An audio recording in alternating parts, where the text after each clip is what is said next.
ঈদকে কেন্দ্র করে মানুষজনের যে ব্যস্ততা এবং বাজারে যে চাপ সেটা আমরা দেখতে পাচ্ছি। আমার একটা এই বৃষ্টির সিজনে রাফ ইউজ করার জন্য ক্রুক্স কেনা প্রয়োজন, বাট আমি এই ভিড়ের মধ্যে কিন্তু একদমই নারাজ, আর অ্যাকুরেটলি জানিও না যে এই জিনিস কোথায় পাওয়া যায়। এজন্য একটা দ্বিধা দ্বন্দ্বের মধ্যে আছি। চারিদিকে টেসলা, মাঝখানে আমি, ডানে টেসলা, বামে টেসলা, সামনে টেসলা, এবং মাঝখান থেকে আমি চেষ্টা করছি কিভাবে বের হওয়া যায়।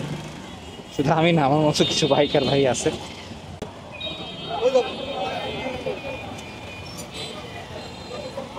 ঈদের যেই চাপ, এটা হলো খুলনা রেলওয়ে স্টেশন, অর্থাৎ খুলনা নতুন রেলওয়ে স্টেশনের ঠিক সামনের রাস্তাটা। মানুষজন যাচ্ছে বাজারের দিকে, আর আমি যাচ্ছি বাড়ির দিকে।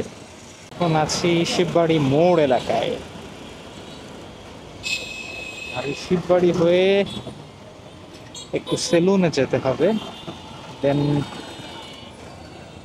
যাব হচ্ছে নিউ মার্কেট হয়ে যাব, হ্যাঁ ইনশাল্লাহ। তখন দেখা যাক যে এখানেও খুব একটা চাপ নাই যতটুকু দেখতে পাচ্ছি, বাট আই হোপ যে নিউ মার্কেটে একটু চাপ থাকবে। একটা সেলুনের অ্যাড ইদানিং খুব সামনে আসছে।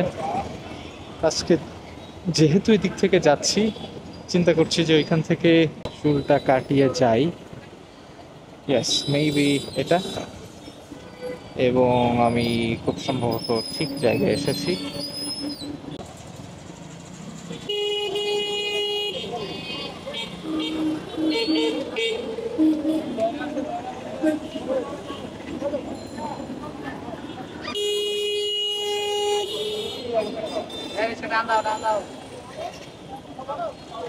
টেসলা।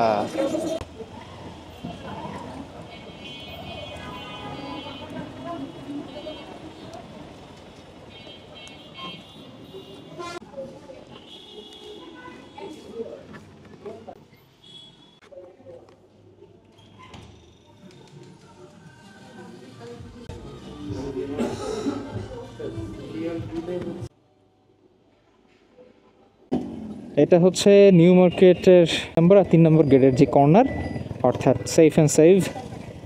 এটার নিচের বর্তমান অবস্থা তুলনামূলকভাবে হালকাই আছে, আবার মাঝে মাঝে একটু জ্যাম ট্যাম দেখতে পাচ্ছি।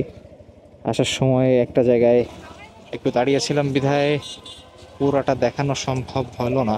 নিউ মার্কেটের 3 নম্বর গেট।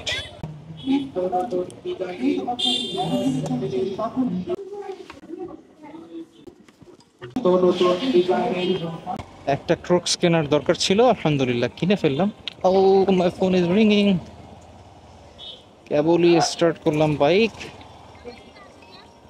আমরা খুলনা শহরের সব থেকে বড় গরু ছাগলের হাট ক্রস করছি। এখান থেকে শুরু হয়েছে। 7 নম্বর ঘাটে যারা আসেন তারা নিশ্চয়ই জানবেন এই হাটের ব্যাপারে।